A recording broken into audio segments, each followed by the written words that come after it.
So first, Jerry, you say that the voices can pull up anything from someone's memory and attack them with it. Could you describe what you mean by that?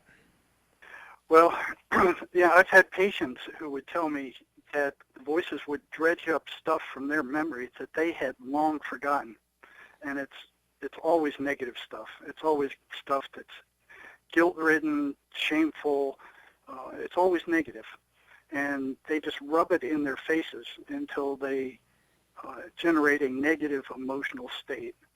And virtually everything that the voices tell these schizophrenic patients is negative, and that those negative thoughts generate negative emotion, and that ties back into the energy drain, which is awful strange. But if you talk to these patients, they will tell you, yes, I feel drained of energy, and I can feel the energy being drained and leaving. So apparently what these things do is they create a negative emotional state. And from some other readings I've done is they can't produce this negative emotion themselves, and it's what they feed off of. Once that negative emotional state is generated, then they will drain that energy off, and the patients will say, yeah, I can feel it leaving. But what's really strange is when you ask them, okay, you've felt this energy drain, 5,000 times in your lifetime. Every time the voices appear, you after they hit you, you are drained of energy. What is draining you of that energy? And the answer is consistently, I don't know. But if you rephrase that and say, okay, if you stuck your hand in a fire 5,000 times, and each time you were getting burned, what will be burning you? They have no trouble saying the fire. But there's a block when it comes to them connecting the energy drain with the voices. Even though there's a one-to-one correlation between the voices appearing and their energy disappearing, they are not allowed to see it. And, you have to hammer on them for quite a while. Some of them never see it, and some of them eventually go, well, the voices. All right, now, at that point, the voices start getting a little louder in their head. And do you think that the voices are part of the reason are they intentionally trying to block them from being able to realize that they're being drained by the voices? Oh, shoot. I'll tell you what, you get to that point, and the voices go nuts. Okay, so they block that bit of information, and they get upset about it, and they start getting louder. But when you go to start telling the patient that their energy is being taken from them, the voices go ballistic. There was one time where, I brought that up to a schizophrenic I was working with for months in the prison, and the walls of my office started crackling like an electric arc welder. It was like they didn't like that at all. And consistently, what's very strange is when you go to bring that up, that these voices are energy parasites, and that they put negative thoughts in your head that generate negative emotional states, and then they drain off that energy. When you go to tell the patient that, the voices get astronomically louder, so they can't even hear you talking. And if you don't know how to shut them up, then you can't get that information through. And what the voices will tell them, and this is like the cookie cutter phenomenon. Oh, yeah, so let me ask you about that. So you say that the voices often behave in a similar fashion. Can you describe what you mean by that? Oh, shoot. And it's very strange because across physical distances, different institutions, different states, once you go to tell the patient, inform the patient that these things are energy vampires, the voices will say three things consistently. And it's almost like, they're all made it from the same cookie cutter. And I don't understand why this is, but it's very strange. They will, first of all, when you start talking about that, they'll get very loud and try to block out what you're trying to say to the patient. Okay, there are ways to get rid of them, so you get rid of them, shut them up. It's a temporary thing on the most part that allows the patient to hear what you're saying. Right? Number one, the voices will come and say, this guy's crazy. He's full of crap. Don't listen to anything he has to say. He's a complete nutcase. Right? If the patient continues to listen, which they do because they see that you know more about these things than they do in a lot of cases, the second thing the voices will say consistently is, get the devil away from him, leave the hospital, leave the office, run out of here, get out. Right? If the patient decides to stay, the third thing they will do is says, attack him. Right? And they've done that. I had a psychotic Apache pick up a chair and throw it at my head and just barely clip the top of my head. It hasn't happened often. And you can use that against them, because when you go to tell the patient, before you go to tell them, you say, okay, are you hearing the voices now? And they'll say, well, no. And you can say, in 5 minutes, you will be. And this is what they're going to tell you. And you run those factors by and say they'll tell you to, I'm full of crap, get the devil out of here, and attack. And the patient is a little bit horrified. Oh, no, I wouldn't attack you. And I said, well, I know you wouldn't, but they will tell you to, And in 5 minutes, that rolls right off. If somebody told me, hey, in 5 minutes you're going to be dancing on your head in the middle of your driveway, I'd go, yeah, you're full of it. I'm not going to do that. But consistently, these things will do it. Even though they know that information is coming and we've told them it's coming, they still do the same three things, and that can be used against them. Yeah, that's amazing. Once the patient realized that, hey, he predicted what these things were going to do, and they did it, that grips them. It's like, hey, this guy knows something more about these things than I do. And they will stay there and they will listen. I've even had one patient that I said, okay, they're going to tell you to attack me. And she says, well, I'm kind of unstable right now. If I can't hold it, I'll warn you and you get out of the room. So that's what happened. She said, I can't hold any longer. And we were in a room. I closed the door, and she went ballistic in there. And I'm standing outside the door kind of tapping my foot, waiting for it to get over. And here's all these nurses run up and like, hey, what's going on? And leave her alone. She'll be okay in a second. And then it calmed down, and I went back in. But yeah, Wow. they will tell the patient to attack you. Yeah, so all right, that's fascinating. And I know that you had mentioned before there are ways to at least temporarily split people from the voices or get the voices to quiet down. Would you describe how that happens? Well, I can, but for the most part, it's a temporary thing. If they don't turn their lives around and start asking for spiritual help from a positive direction, that is only going to last for, maybe a few hours at the most. The longest I've seen it, there's things they have to do, to keep these things away. Now, in my talks with Van Dusen, who was a Swedenborgian, the first time these things hit and scared the devil out of me, I talked to Frank Rose and said, I need to talk to Van Dusen. And he brought up some experiments that one guy was doing in the 1920s with static electricity. He was actually shocking schizophrenic patients with static electricity, which the voices reported was like a thunderstorm to them. It was like a firestorm. They didn't like it at all, and they would temporarily leave.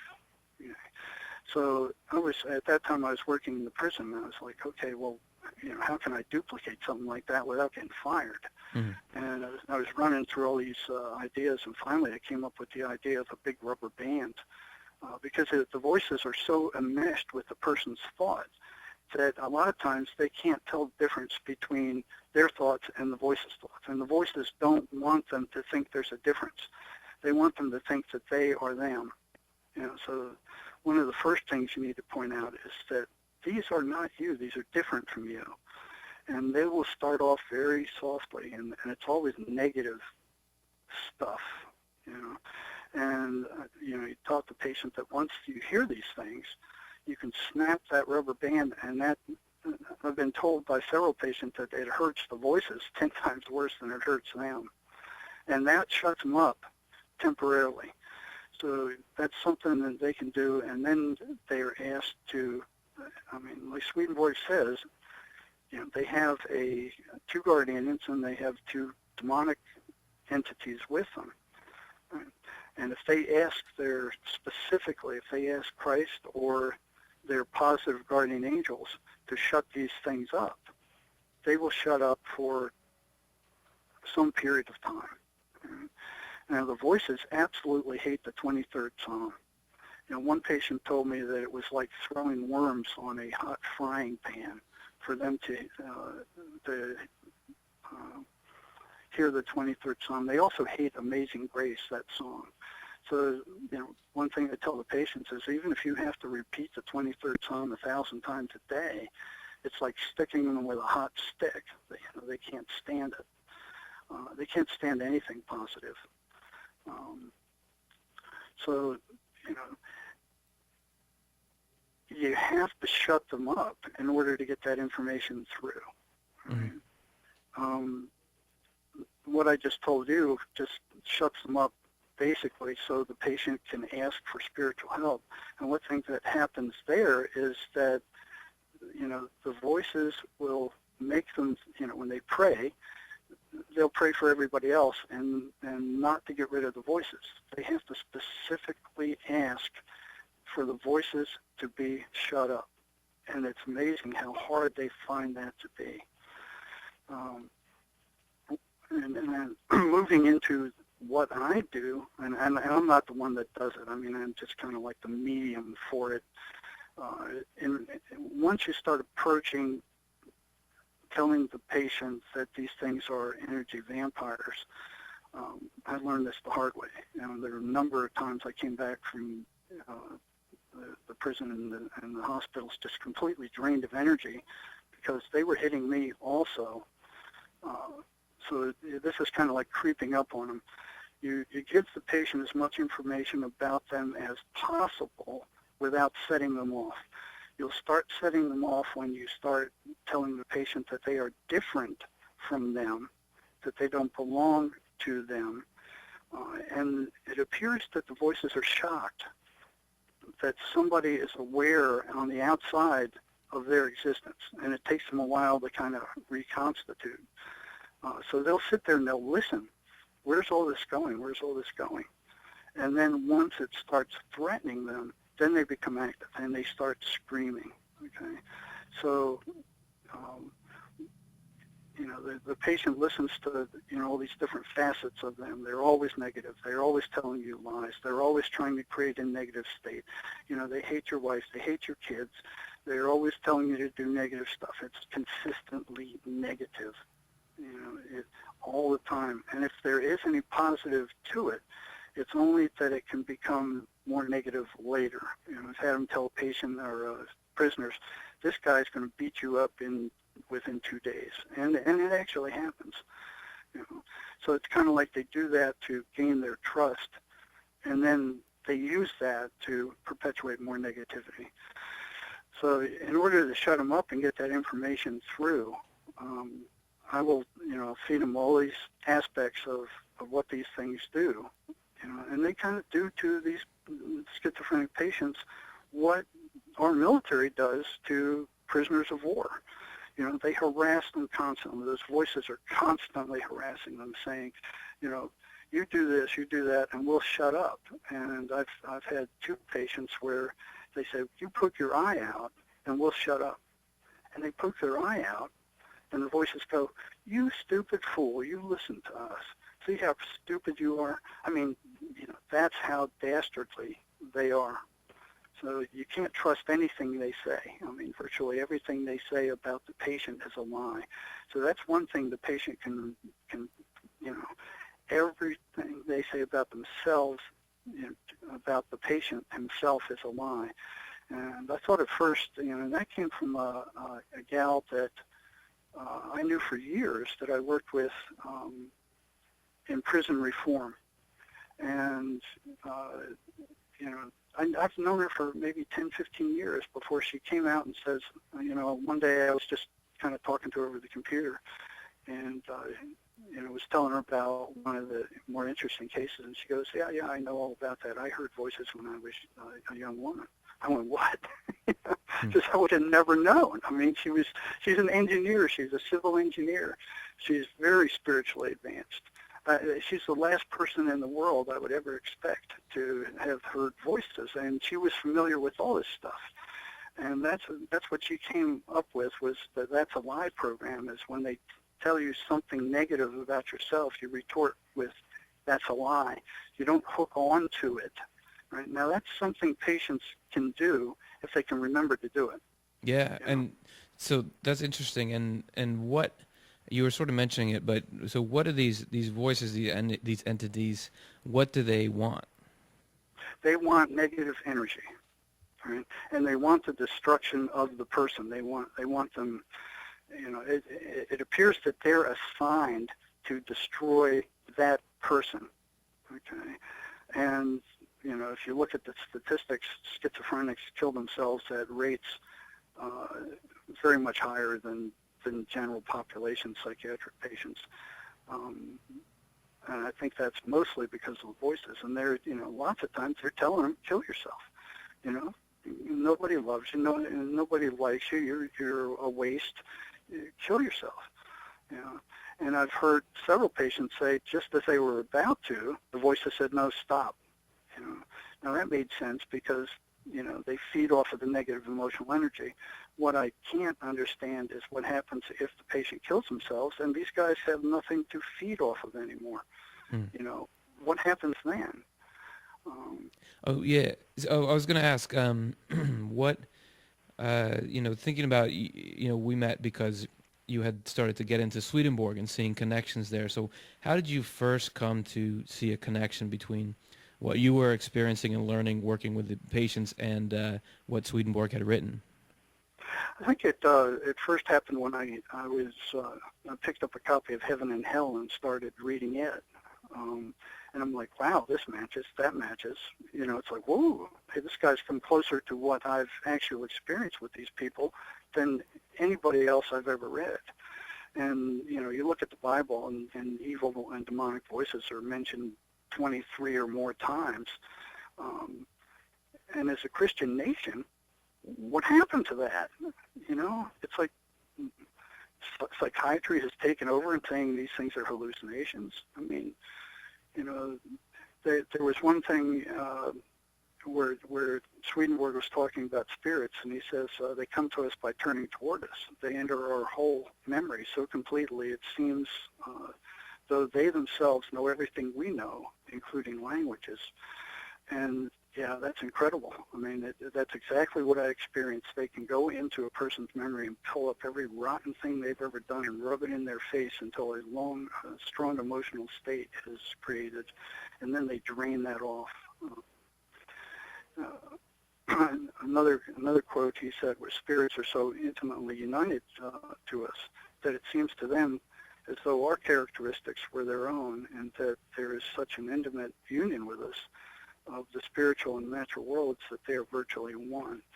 I remember one patient I was talking to where the voices, he was getting better and better. So this was at the prison, and I figured, okay, well, I don't know what these things are, but what they're telling the patient is consistently negative and self-destructive. What I'm going to do is tell this guy to do the opposite of what they're saying and support him in doing that. So I told him, I said, anytime the voices start telling you negative stuff, you come tap on my window and I'll get you in for an appointment as soon as I can. And we did that, and he was getting better and better and better, and the voices were getting weaker and weaker. And then one day he comes in and he goes, the voices want to talk to you. And they'd never done that before. They'd never talked to me personally. It was always through the patient where they'd say, tell him he's a jerk, or he's crazy, and there was always an intermediary. They never asked to speak to me directly, so that took me aback a little bit. And I went, well, okay, what do they have to say? And I'll never forget these words. They came out and they said, you have no right to interfere with our way of life. And the hair just went up on my back. I mean, our way of life, plural. This wasn't the patient talking, our way of life. And I'm like, whoa. where did that come from? So at that point, I was realizing, hey, this is getting personal. this this is, they are aware of me, and they're aware that I'm interfering with what they're doing. And I didn't stop at that point. The patient kept getting better and better, and that's when one day he walks into the office and he just kind of sits down with this glazed look on his face and says nothing. And then the office just started crackling. I mean, this electrical crackle went up the wall, along the ceiling, and back down into a Rubbermaid trash can at my feet. And I'm looking in there, and there's nothing there. I was like, I was scared to death. I mean, it was very loud. It was like an arc welder. And then after that was over, and while it's going on, I asked him, I said, do you hear that? And he just staring at me with this glazed look on his face, he didn't respond. And so I pushed my chair back against the wall thinking, okay, this guy's going to attack me. And this was after I brought up the notion, when he first came in, I said, hey, I found a paragraph from a medicine man who's saying these things are energy vampires. And I asked him to read it, and he looked at it, started reading it, and then this stuff started happening. And I thought for sure he was gonna jump me. Then he gets up very stiff and he goes, I need to leave. And he turns around and he walks down the hall, and I'm going, thank heavens he's gone. And I was just stunned. I'm like, what just happened here? And I look in the trash can, there's nothing there. I look along the walls, there's no burns, there's no nothing. I go out of my office, I look down the hall, there's nobody there. There's nothing that reasonably could have caused that loud crackling that lasted for probably a minute. It wasn't just a little spurt. I mean, it was loud. And I just went and sat down, and I was stunned and horrified.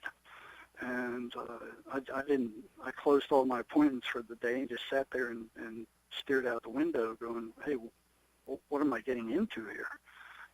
It was at that point I approached Frank Rose and said, hey, Frank, I need to reach Wilson Van Dusen, one of whose books I read, years before, and he had experimented in the state hospital in California with these voices. He tried to make friends with them to learn what he could about them, and I never did that because I knew from the start that they were evil and dangerous. He even gave them an MMPI. So he gave the patient an MMPI, and the patient, he said the patient came out much less psychotic than the voices did when they took the MMPI, which I found very interesting. Yeah, and I think I'm gonna include, just before your interview, I'll include a little bit of what he wrote in his pamphlet, The Presence of Spirits in Madness. I'll go over that to show people what he's talking about there. So I think that's going to be really good. I think we got plenty of material here. Was there anything you really wanted to say that you didn't get to? Well, there's a whole long list of things people can do to interfere with these things. Mm-hmm. But we can do that at another time, too, if you want. Or I can just kind of briefly run down them. Sure. Why don't you run down that list, and if we don't have room for it in this episode, maybe there'll be another episode we can get it into. Okay. Well, one of the things I found was that these things have control of the person's memory. So I can sit down with a schizophrenic patient and say, listen, this is what you need to do to keep them away, and I'll ask them to repeat what I just said, and half of it's gone. And by the time they leave my office, they've forgotten 75% of it. The two things that are very important is that they need to pray and ask specifically to get rid of these things.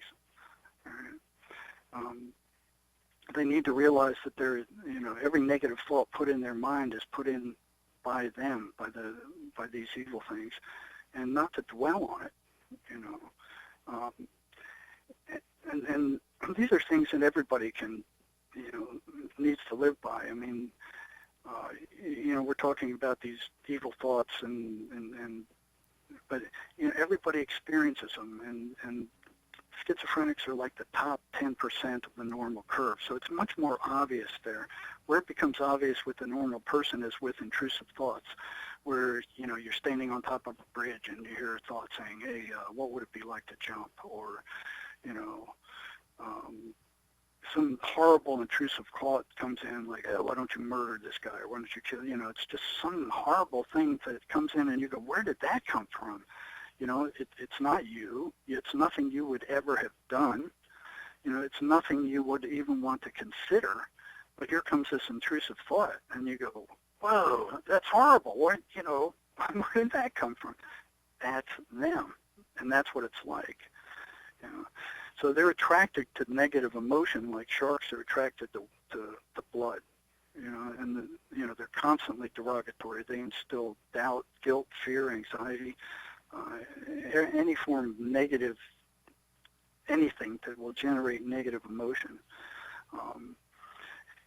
At first I thought, well, the energy drain was due to anxiety. I thought that for years, until I came across two patients who were housed in the same cell in the prison.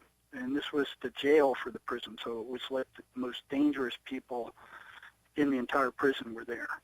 And these two guys were in the same cell, so you couldn't have a more perfect experiment there. One of them was psychotic, and floridly psychotic, and he would get up at 3 in the morning and he would stare at his cellmate on the bottom bunk, just stand there and stare at him. And that freaked that guy out of his skull. Now, that guy, the prisoners were trying to kill because he had snitched off a drug deal. So you couldn't be under much more stress than him. They'd already stabbed him. They were shooting notes under his door saying that, "We're going to kill you first chance we get."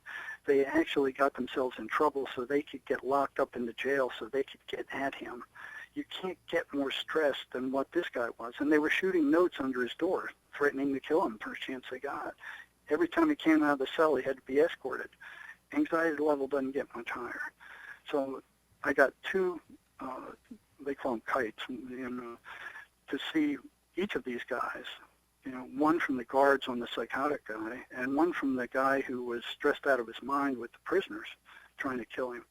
I saw them on the same day, and I looked at their energy level, and the psychotic guy, he had no energy whatsoever. The guy they were trying to kill, he looked like Superman compared to this other psychotic guy. He had 100 times more energy, and it just smacked me in the face like, it's not anxiety that causes the drain. Here it is right in front of my face. You can't get much more stressed than this guy. Right. So they are energy parasites, and they're drawn to negative energy. Mm-hmm. Yeah, man. And that pulls them in. And I think Secrets of Heaven said, he doesn't send wicked angels. We invite them to come. So the more negative you get, the more you draw them in. And amphetamine does the same thing. The prisoners called amphetamine the devil's drug. And they would go psychotic on that in record numbers, and they don't come back. They just don't come back.